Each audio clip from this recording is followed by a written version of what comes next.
This is Lisa Johnson. I'm your certified life coach. Welcome back to my channel. Today, I want to talk about three things that you must do in order um, to reach your goals, to fulfill your dreams, to have your heart's desires. I was reading this morning in Second Timothy. The book of Second Timothy is in chapter 4, verse, let's see, where is it, guys? Verse 7. The Apostle Paul was talking to young Timothy. He was his mentor. And I think everyone, whether you're young or old, should have a mentor. I have several in my life. You need someone to you need someone in your life to speak life into you. You need someone to encourage you. You need someone to correct you. You need someone to believe in you. You need someone to help you in life. And that's even what life coaching is all about. So I would love to be your life coach, LisaJohnsonLifeCoach.com. Someone to walk alongside you, someone to be accountable to. But there are three things that Apostle Paul said to Timothy, and he was admonishing him. He was provoking him. He was encouraging him to do, and it just stood out so strongly to me this morning. I've read this, so often, but there are three things that you must do if you want to see your dreams, fulfilled. If you want your goals accomplished, there are three things that you have to do. He says, "I have fought a good fight." That's number one. Number two, I have finished my course. That's number two. Number three, I have kept the faith. So number one, you've got to fight a good fight. You've got to fight a good fight, people. We are so quick to give up. We're so quick to just lay down and have a pity party to wallow. But if you want anything out of life, if you want your life to change for the better, you better learn how to fight. Life is not for the faint of heart. There are challenges that are going to come up for all of us.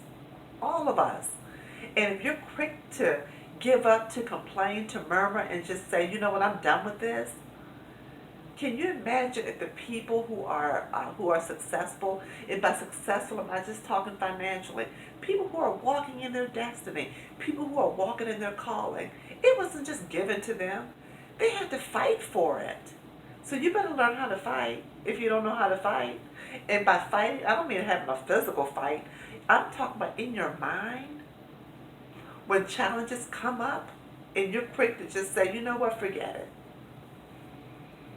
Just forget it. No, fight. Fight.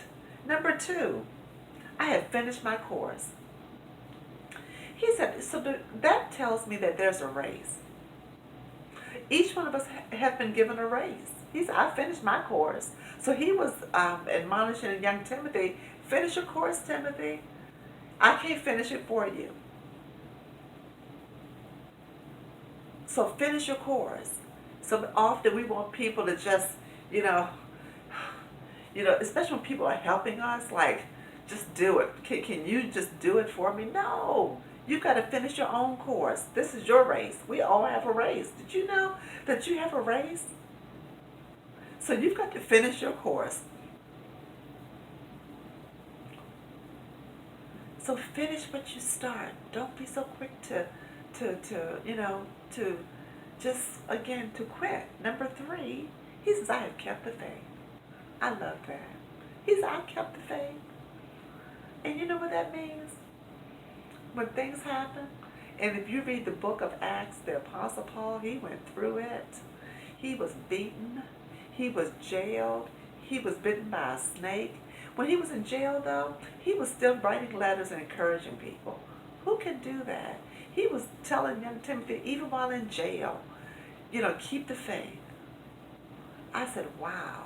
How many of us, if we were in prison, that we would be able to tell someone to keep the faith? It's like, my goodness, can you can you help me? But he kept the faith. So don't you just say, you know what?